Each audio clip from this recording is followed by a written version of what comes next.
Craig Robertson forces the fumble. Alex Anzalone can't quite get on. Look at him, bless his heart. He's got to be the sickest man in America. So instead of being tied at 14, it's 14-9. Chiefs still have the lead.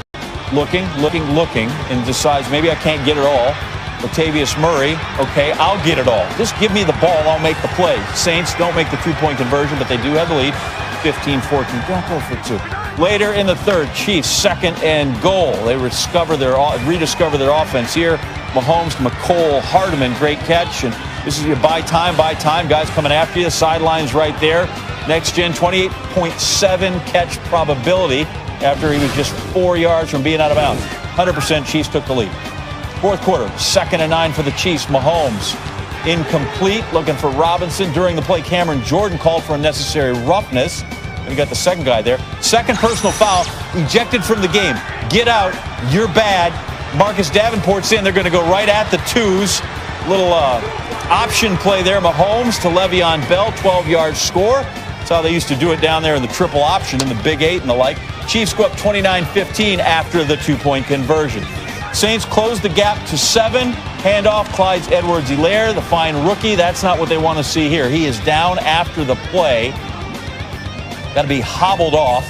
Chiefs say injuries to the hip and leg, but x-rays were negative after the game. Certainly they'll re-examine him, learn more on that Monday or later in the week. It's 32-22 after a field goal. Will Jordan Humphrey hauls in a touchdown pass. 3-point game, Chiefs. They don't need points here. What they need to do is run the clock out. First down, and then they get more because Bell got a face mask there. His head stayed on, which was good. And the Chiefs are going to be 13-1 after a 32-29 win. The Chiefs improve as bit.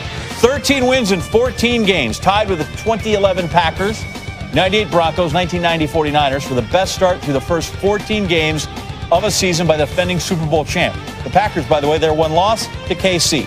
Among those three teams that started 13-1, only the 98 Broncos went on to repeat as Super Bowl champs. Now, a word from Patrick. You got to be able to win games in this league. I mean, that's it at the end of the day. I mean, it looks cool and it feels awesome to win by 20, 30 points. But when you have a team that can find a way to win with their offense, the defense, and special teams every single game and find a way to win no matter what the score is, those are the teams that make runs at the end of the year. You know, you figured this one would be close. I mean, it's a good football team. So they're coming off a loss, so you knew you were going to get their best shot. Like we have with most of the teams that have played us. I mean, they've bared down and given us what they've got. So I'm proud of our guys for staying mentally strong and working through everything. At this point, I mean, listen, every game's so important. Down the stretch, everybody's battling something, and everybody's fighting to get out on the field and put together our best effort, in order to help our team win and, advance our playoff status. And right now, the most important thing is getting our next win so we can officially win the division. And then we'll worry about the next one after that. But as far as I'm concerned, we have a one-game season, and that's this coming Friday night. Heard from Drew Brees, has the highest career completion percentage in NFL history. Struggled in his return Sunday, completed just 44% of his throws. Third lowest rate in a game in his career, his lowest since 2006 against the Giants. That's just un-Brees-like. True. Tim's back with us now.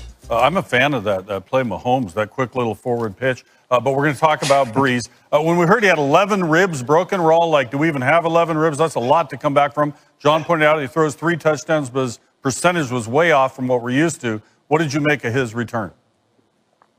Yeah, I think he looked like a player, Kenny, that was playing through something, which is what he just said in that sound there about, what guys are dealing with this time of year. Now, most guys aren't dealing with, 11 broken ribs. And it just looked like a guy that was fighting through it and hadn't played in a while. And I know that they talked about him getting the reps during the week, but it was uncharacteristic. Here's a 2nd and 5 play. The coverage is deep. This ball should be checked down to Latavius Murray. It's something that Brees, usually does in his sleep. Probably picks up the first down. Instead, ball's thrown into traffic, and he's fortunate it's not picked off. And we saw this one in the highlight. He's trying to get the ball to Emmanuel Sanders.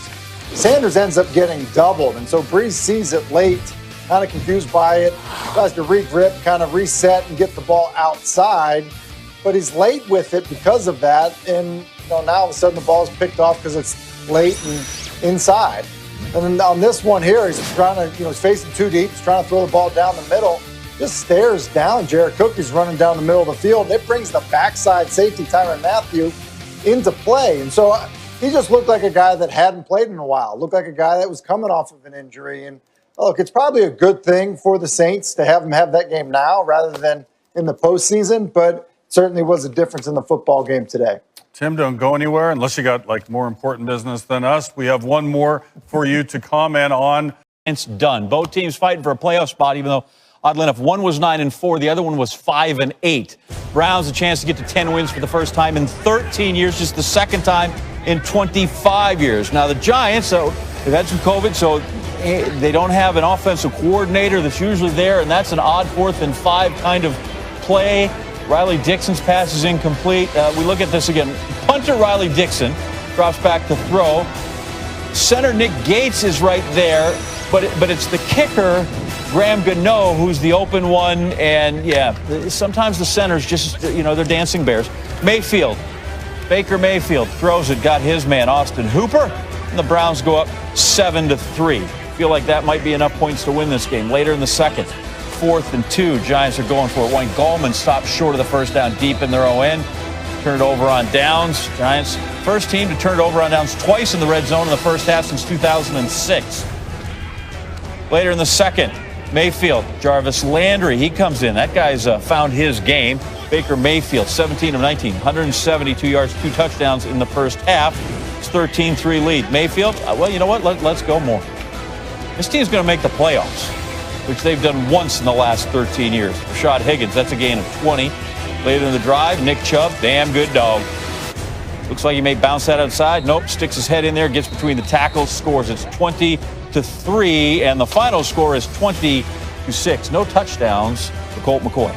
Tim Hasselbeck joins us now for his Sunday night analysis. And as always, with the warning, if somebody better comes to the podium, you're out. We'll cut you off in mid-sentence. It's a thing. Baker Mayfield, John just described, made some really nice throws. Looked like he had a lot of time as well. What impressed you about his performance? Well, he definitely played well. He definitely had some good protection, Kenny. You're right about that.